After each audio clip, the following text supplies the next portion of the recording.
മറ്റൊരു സുന്നത്ത് നിസ്കാരമാണ് ബാങ്കിന്റെയും ഇഖാമത്തിന്റെയും ഇടയിലുള്ള സുന്നത്ത് നിസ്കാരം. അള്ളാഹുവിന്റെ റസൂൽ സല്ലല്ലാഹു അലൈഹി വസല്ലം പറഞ്ഞു, ബൈന കുല്ലി അദാനൈനി സ്വലാത്തുൻ, ബൈന കുല്ലി അദാനൈനി സ്വലാത്തുൻ, ബൈന കുല്ലി അദാനൈനി സ്വലാത്തുൻ. ബാങ്കിന്റെയും ഇഖാമത്തിന്റെയും ഇടയിൽ 2 റക്അത്ത് നിസ്കാരമുണ്ട്.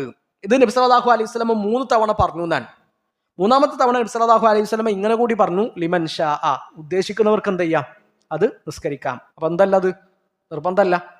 അപ്പോൾ ബാങ്കിന്റെയും ഇഖാമത്തിന്റെ ഇടയിൽ 2 റക്അത്ത് സുന്നത്ത് നിസ്കാരമുണ്ട്. അത് റവാത്തിബ് സുന്നത്ത് അല്ലെങ്കിൽ വുളൂവിന്റെ സുന്നത്തോ തഹിയ്യത്തോ ഒന്നും അല്ല, അതല്ലാതെ തന്നെ ഉള്ള 2 റക്അത്ത് സുന്നത്താണ്. ഇപ്പോൾ ഇശാ ബാങ്ക് കൊടുക്കും, കുറച്ച് കഴിഞ്ഞാൽ ബാങ്ക് കൊടുത്ത് ഇഖാമത്ത് കൊടുക്കുന്ന ഇടയിൽ എന്തുണ്ട്, 2 റക്അത്ത് സുന്നത്ത് നിസ്കാരം ഉണ്ട്. അത് റവാത്തിബ് സുന്നത്തല്ല, അല്ലെങ്കിൽ വുളൂവിന്റെ സുന്നത്തല്ല, തഹിയ്യത്തല്ല. അപ്പൊ നമ്മൾ പള്ളിയിൽ ഇരിക്കുകയാണ്, നമ്മൾ വീണ്ടും തഹിയ്യത്ത് നിസ്കരിക്കേണ്ട ആവശ്യമില്ല. പക്ഷെ നമുക്ക് എന്ത് നിസ്കരിക്കാം, ബാങ്കിന്റെയും ഇഖാമത്തിന്റെ ഇടയിലുള്ള 2 റക്അത്ത് സുന്നത്ത് നിസ്കരിക്കാം. അത് വേറെ തന്നെ സുന്നത്താണ്.